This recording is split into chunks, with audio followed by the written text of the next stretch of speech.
Colossians 3:23 to 24. God will repay each person according to what they had done. Kung ano ang ating ginagawa ay siyang ibabalik sa atin ng ating Diyos. Ang ating pag-aaral, good for good. Ang mabuti para sa mabuti. Matthew 25:34 to 36. Then the king will say to those on his right, "Come, you who are blessed by my Father, take your inheritance, the kingdom prepared for you since the creation of the world. For I was hungry, and you gave me something to eat. I was thirsty, and you gave me something to drink. I was a stranger, and you invited me in. I needed clothes, and you clothed me. I was sick, and you looked after me. I was in prison, and you came to visit me." Ito ang ending ng isang mahaba-habang kwento na sinabi ng Panginoon na ang kahalintulad ay ang gantimpala na ibibigay ng Ama sa Langit sa lahat ng gumawa ng mabuti sa kapwa-tao na nangangailangan. Na pag gumawa ka pala ng mabuti sa kapwa, itinuturing ng Diyos na sa Kanya yung ginawa at siya ang magsusukli ng kabutihan. At inisa-isa, yung mga kabutihang ginawa ng tao na tinutukoy dito na ginagantimpalaan ng maging bahagi ng kaharian ng Diyos.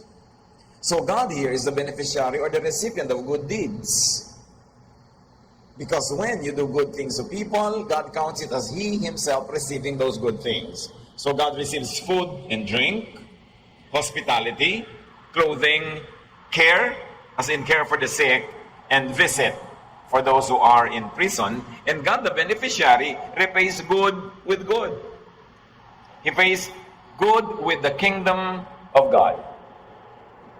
At kung ito lamang ang pagbabasihan, kung ano ang itinuro ni Jesus, kung paano ang tao ay nakakasama sa kaharian ng Diyos, ay napakalinaw dito na sinasabing gumawa ka ng mabuti sa iyong kapwa. At ang magiging gantimpala mo sa Diyos ay pagkakalooban kanya na maging bahagi ng buhay na walang hanggan ng kingdom of God. Colossians 3:23 to 24, God will repay each person according to what they have done. Napakahalaga ang paggawa ng mabuti.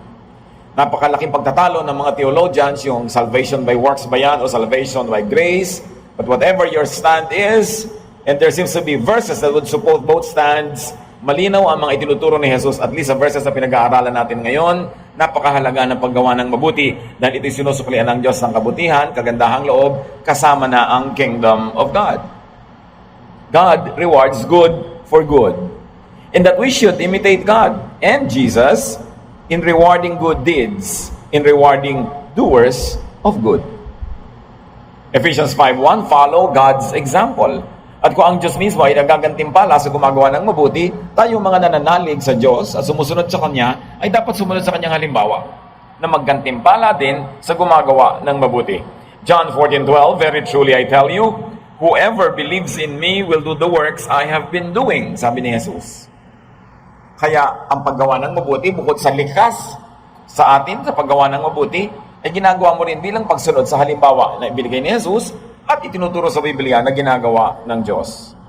Very importantly, believers of God, reward. Do not punish good deeds or people who do you good, like people who give you food and drink.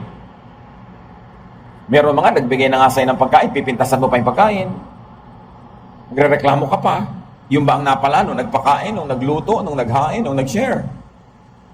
Dapat tayo maging very sensitive dahil madalas pinaparusahan natin imbes gantimpalaan yung gumagawa sa atin ng mabuti. Kaya pinakamadalas na nasasaktan natin ang ating sariling asawa, anak, magulang, kapatid, kasama sa bahay, katrabaho. Yung gumagawa sa atin ng mabuti, madalas ang nasusukli natin sa kanya hindi mabuti.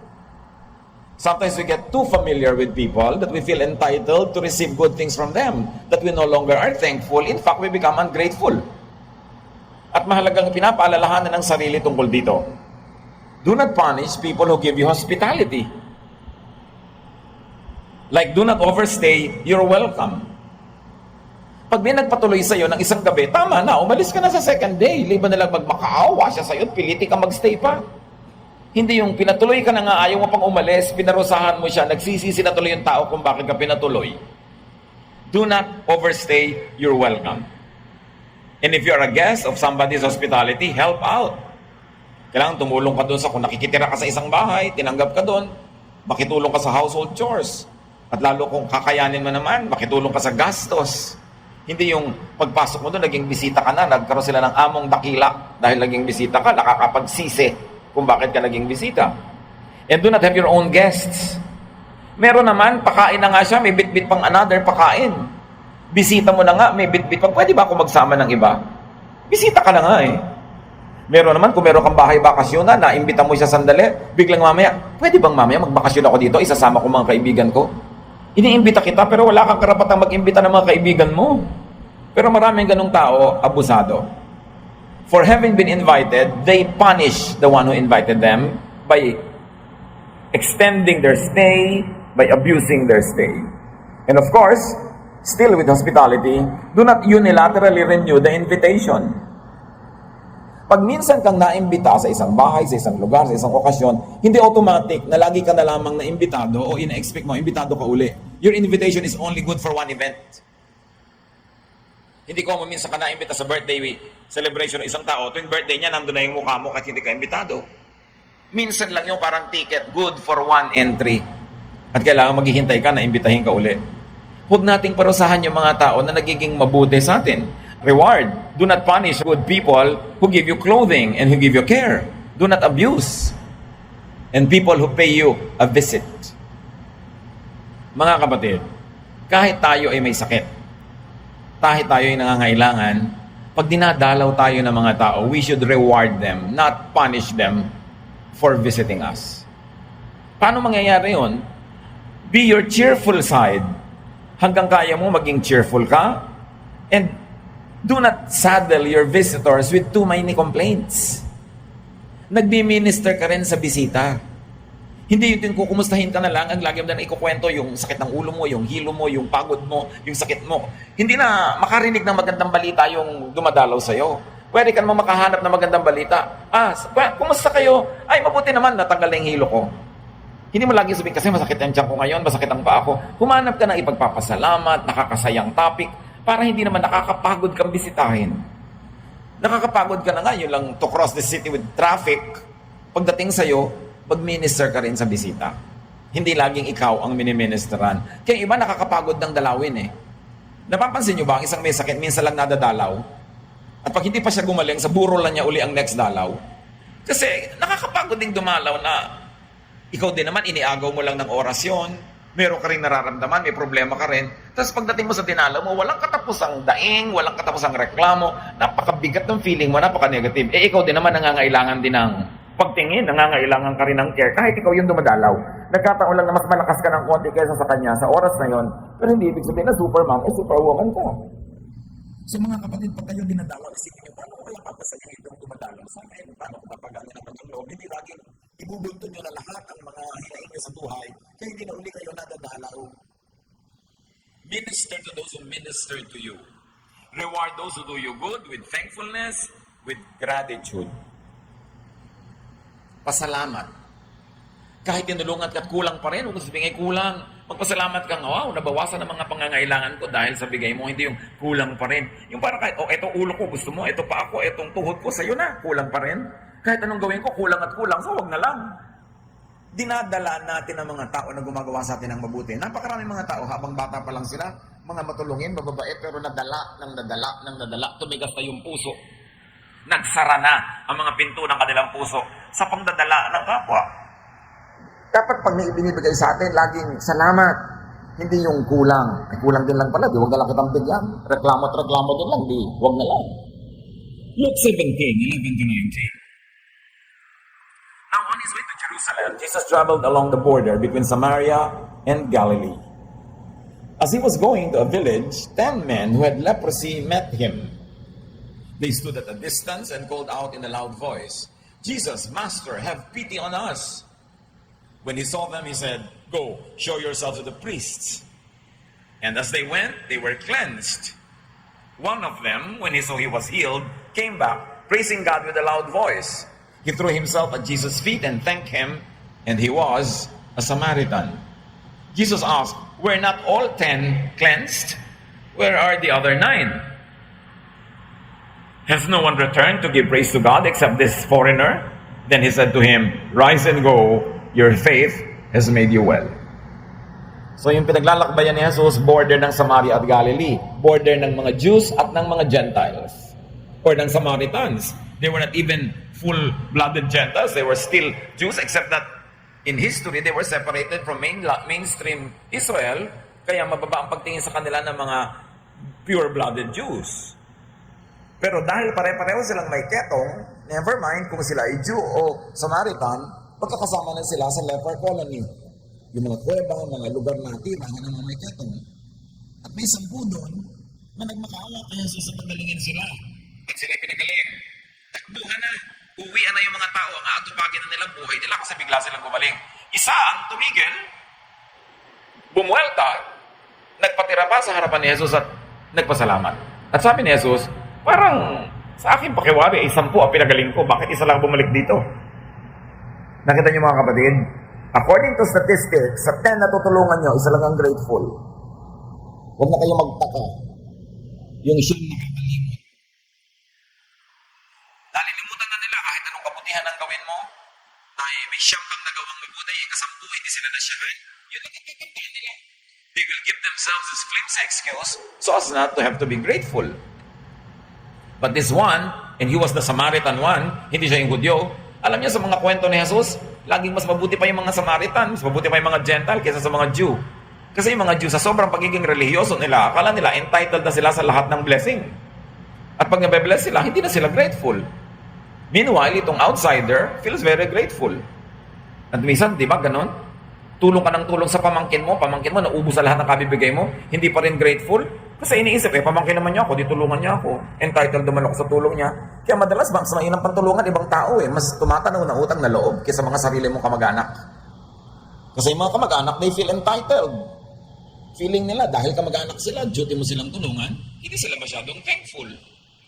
So itong hindi kamag-anak ni Jesus, hindi ka lahi, siya pa yung nagpasalamat.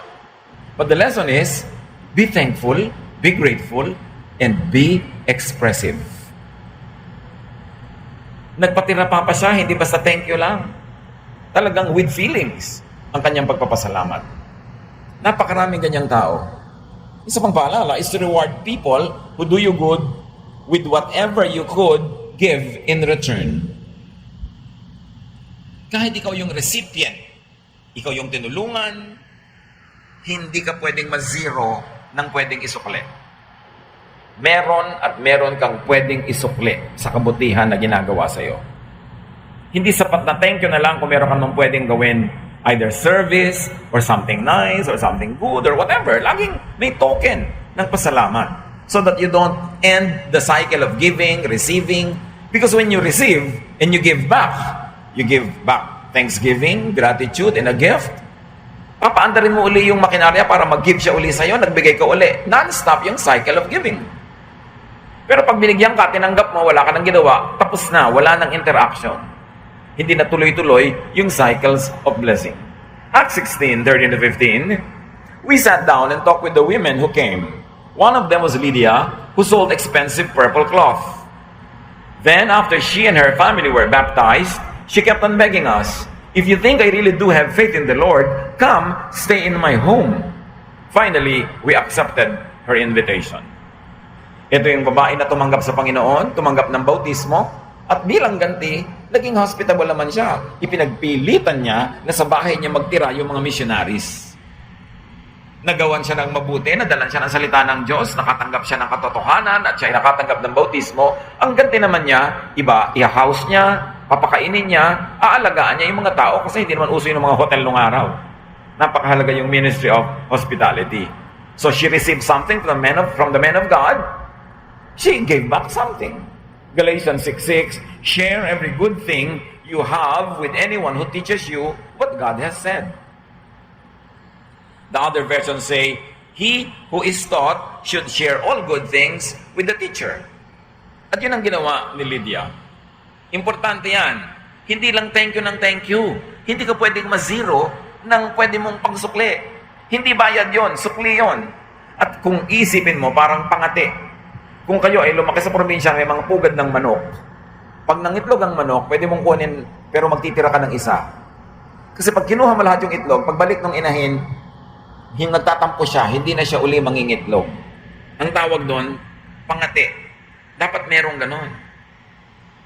Kahit na yung poso, nung araw, pagka ginagaod mo yung mga poso, kailangan salubungin mo ng tubig para may lumabas. Ganon din ang giving. Kailangan may ibigay ka para may lumabas. Kailangan may itira ka doon para mag-itlog uli yung manok. Hindi yung nung dumating ka, kinuha mo lahat. Wala nang natira para doon sa manok. Every good and godly person must leave something on the table for the other man or other woman. Kaya kung ikaw ay counselee, magpapakounsel ka sa advisor, sa counselor, lalo yung mga spiritual counselors na hindi naman naniningil, walang professional fee, magdala ka man lang kahit singkamas, kahit butong pakwan, mag-gift ka naman sa kanya kahit ano. Hindi yun bayad, gift yun. Kasi ang kabutihan ay sinusuklian ng kabutihan din. Pagka nagpunta ka nga sa psychiatrist, ang mahal-mahal ang bayad eh. Bakit pagka kapwa mo mananampalataya at spiritual counselor, tinitiway-tiway mo na lang? Dapat yung mga umaattend kayo ng Bible study, may nagtuturo doon, naghahanda yun ng lesson, nagpe-prepare, magbigay naman kayo ng konsuelo. Kung ano man yung meron kayo, pupunta kayo sa Bible study, magdala man lang kayo ng merienda, o abutan nyo man lang siya ng kung ano. Halimbawa, round the world ticket. Kung ano man yung meron kayo dyan, kailangan ginagawa natin yun. Hindi yun binibili mo yung service niya. Ganon ang mga makadiyos na tao. You are always continuing the cycle of giving. Nagpapapray ka, ipinapanalangin ka, magbigay ka naman ng kahit anong man lang na token, ilibre mo man lang siya kahit taho, yung mayroon naman siyang konsuelo. Para lalo siyang ganahan at lalong lumakas ang loob niya sa paggawa ng mabuti. Reward those who do you good with protection from abuse or harm by others. Halimbawa, may nagpautang sa inyo, huwag nyo na ipamalita kasi uutangan din siya ng iba. Pag may tumulong sa inyo, nagbigay, huwag nyo na ipagkalat kasi lalo lang siyang puputaktihin ng mga manghihingi. Protect people who do you good. Kung minsan, iniligtas ka niya sa isang masama, binigyan ka ng advice. Ibibisto mo ba na siya ang nag-advise? Napapahamak pa siya kuminsan. Mark 1:40-45, a man with leprosy came to Jesus and knelt down. He begged, "You have the power to make me well, if only you wanted to." Jesus felt sorry for the man, so he put his hand on him and said, "I want to. Now you are well." At once the man's leprosy disappeared, and he was well.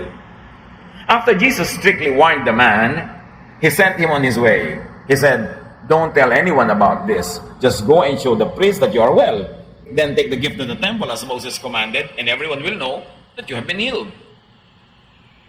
The man talked about it so much and told so many people that Jesus could no longer go openly into a town. He had to stay away from the towns, but people still came to him from everywhere. Ito, ginawa na ng mabuti, pinagaling. Sabi ni Jesus, huwag mo nang ipagmakaingay, ha?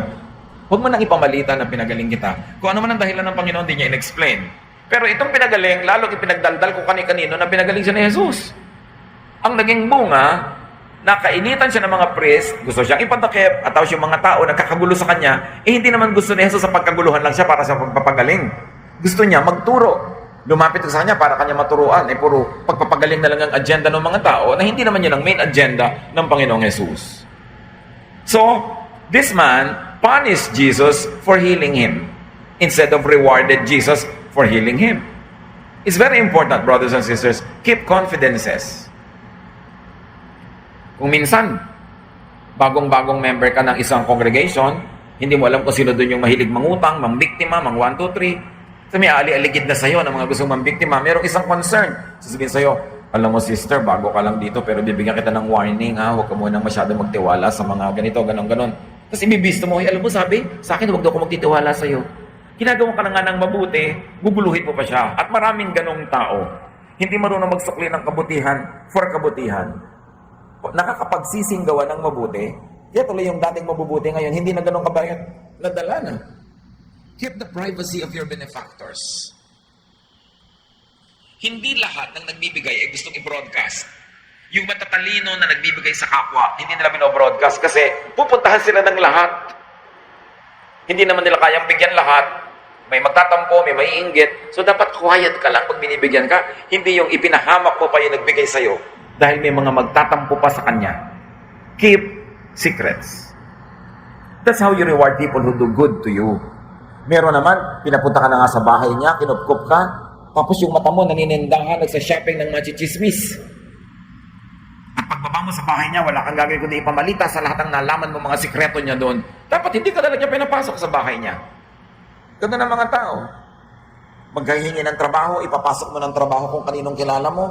Tapos pagka nandun, ikaw ang ichichismis, o yung pinagtatrabahuhan niya, ichichismis ako kanino. Hindi marunong gumawa ng mabuti bilang sukli sa kabutihan. Kaya napakahirap yung mag-recommend. Merong nangangailangan ng trabahador, may nangangailangan ng trabaho, ikaw mag-recommend. Mamaya parehong yung dalawang yun, ikaw ang sinisisi. Yung pinagpasukan mo naman sa akin, walang kwenta. O kaya yung ipinasok mo naman sa akin, walang kwenta. Kaya yung matatalinong tao, hindi nagre-recommend. Dahil ang ending, sila sumasabit. Ito yung magkakagalit yung employer at employee, nasa gitna sila, tahimik na buhay nila, kinakaladkad. Why? They are being punished for doing something good. That is ungodly. Because God's justice requires that you reward those who do good. So do not punish those who do good with ingratitude, with abuse. If you borrow, return what you borrow. Pay your debt on time. Ito ang isa sa number one injustice sa mundo. Nangangailangan ka. Sa tindi ng oras ng iyong pangangailangan, may nagpautang sa'yo. Anong sukli? Amnesia. Yan daw pinagkaiba ng magnanakaw sa mangungutang. Yung magnanakaw, natatandaan niya ang ninakawan niya. Yung mangungutang, nalilimutan niya. Yung utang at kung kanino may utang. Ganyan ba ang paggagantimpala sa taong sumasagip sa iyo sa oras ng pangangailangan, pinautang ka, tapos di mo babayaran? That is evil. O kaya hindi mo babayaran sa oras. Ay siya nga pala, ito yung 1,000 pesos na inutang ko sa iyo. 1,000. 30 years ago mo na inutang sa akin yan. Dapat yan 1,900 na ngayon kung inilagay ko sa bangko. Kung pinuhunan ko yan sa pamimili at pagtitinda ng kamatsile, 5,000 na yan. Inutang mo 30 years ago, ibabalik mo pa rin sa ganung value. That's how you reward me for doing good. Alam niyo yung mga ganung mangungutang, hindi sila umaahon sa buhay. Ang buhay nila parang kumunoy na lubog sila ng lubog kasi hindi sila ibe-bless ng Diyos. Bakit? Hindi mo binabayaran ang utang mo. Hindi mo sinusuklian ang kabutihan ng naging mabuti sa'yo. At pag nasigil ka, galit ka pa. Kidlat ang naghihintay sa'yo. Magkubli-kubli ka pagka kumukulong kidlat dahil baka ikaw ang puntahan. Dahil sinisigil ka, galit ka pa, ang kapal mo naman.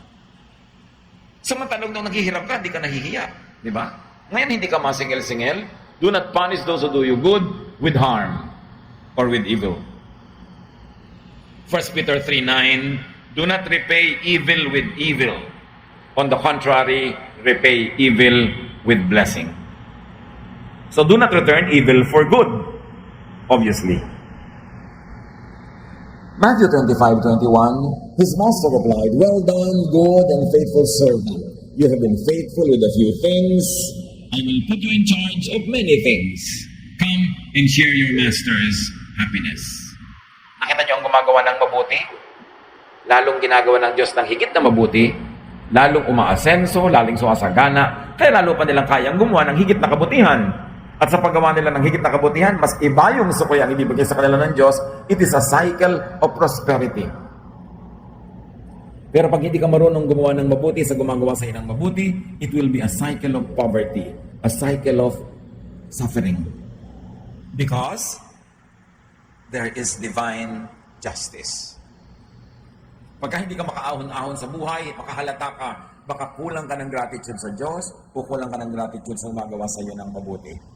At kung dumating ang panahon na wala nang tumutulong sa iyo, pag-aralan, baka nadala ang mga tao sa iyo.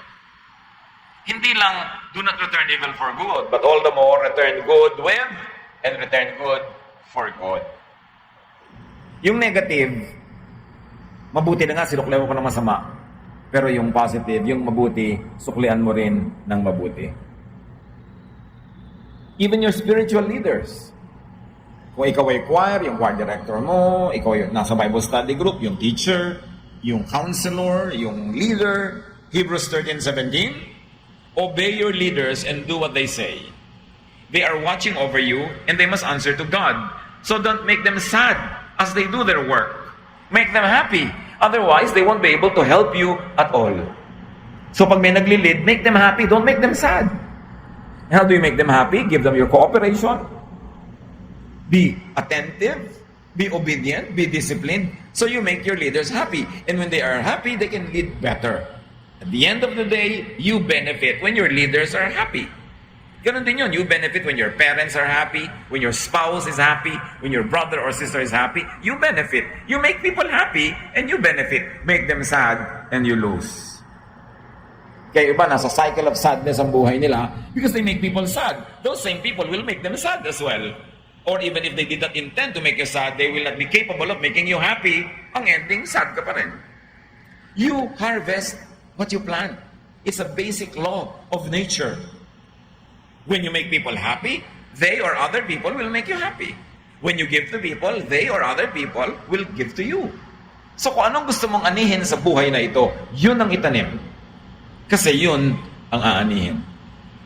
Do good to those who do you and others good. Pag nakakakita kayo ng taong gumagawa sa inyo ng mabuti o kayo gumagawa sa iba ng mabuti, encourage nyo. Palakasin nyo loob. Gawan nyo rin ng mabuti. Tulungan nyo, pasayahin nyo para lalo silang gumawa ng mabuti. Pero kung kayo ang dahilan kung dating mabait ay hindi na mabait ngayon, dating mapagbigay na rumamot na, malaking pananagutan nyo yun. Kasi kayo ang aani ng bunga.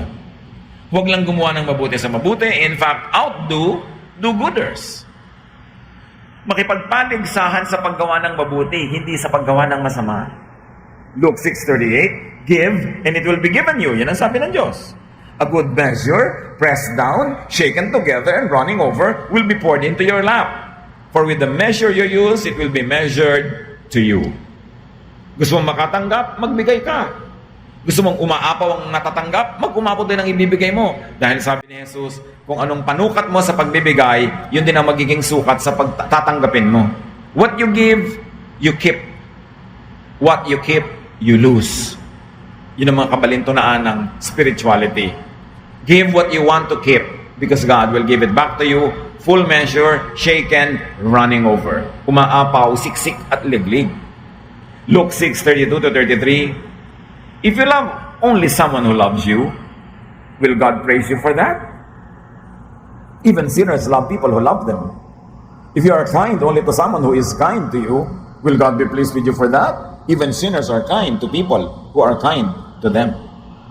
Malinaw ang sinasabi dito ni Jesus. Kung ang minamahal mo lang yung nagmamahal sa'yo, kung ang ginagawan mo lang ng mabuti, yung gumagawa ng mabuti sa'yo, nothing is impressive about that. Kasi kahit masasamang tao, mahal nila yung nagmamahal sa kanila. Pero dahil anak ka ng Diyos, dapat malampasan mo yon, mahal mo yung hindi nagmamahal sa'yo. At maski gumagawa sa'yo ng masama, ay ginagawan mo pa rin ng mabuti. Kasi yun ang tanim mo, yun ang aanihin mo. Importanteng maintindihan natin yun. Na magpapaligsahan sa paggawa ng mabuti, sa pagbibigay, hindi sa nakawan, hindi sa panglalamang, kundi sa paggawa ng mabuti. All the more that we should do good for good. Napakayaman ng Diyos. Napakayaman ng planeta. Napakaraming kayamanan sa mundo. Hindi lang material, kayamanang emosyonal, kayamanang spiritual. Wala dapat nasalat sa kayamanan. Wala dapat naghihikahos, nagdarahop.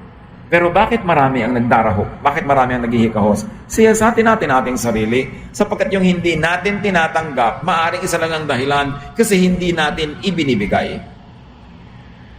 Matuto tayong maging mapagbigay, mabait, mabuti, at yun din ang ating matatanggap. Ama namin, turuan niyo po kami. Siyasatin yung sarili namin para maunawa namin kung paano namin sisimulan o ipagpapatuloy yung cycle of affluence, cycle of prosperity, cycle of love and goodness and friendship. At hindi yung negative cycles of enmity, of war, of poverty, of suffering. Ituro nyo sa amin kung anong cycle ang pinapaandar namin sa aming buhay, kung ano ang aming ibinibigay na eventually siya rin naming tinatanggap. Pagbulay-bulayan natin ang kahulugan ng mga katuruang ito, unlock the mystery of God's prosperity and kindness and love and goodness. And whatever you like to receive, give it first. Because you keep what you give away. Lord, turuan niyo po kami na buksan ang aming puso, maging mapagpasalamat, maging mapagbigay, maging mabait, maging mabuti, sapagkat kung anong itinatanim ay siya naming inaani. At sa mga kapatid na umaani ng mabubuti, magaganda, salamat dahil ito rin na tiyak ng itinatanim. Kaya ito ang inaani. Turuan nyo kaming magtanim pa ng lalo pang kabutihan at lalo pang kabutihan ang anihin din namin, hindi lang para sa aming sarili, kundi para din namin maibahagi sa iba. Think about these things, ponder these things, and may God bless us with a life of love, of kindness, of prosperity. Lord, teach us. Let your private teaching finish this message for each one of us.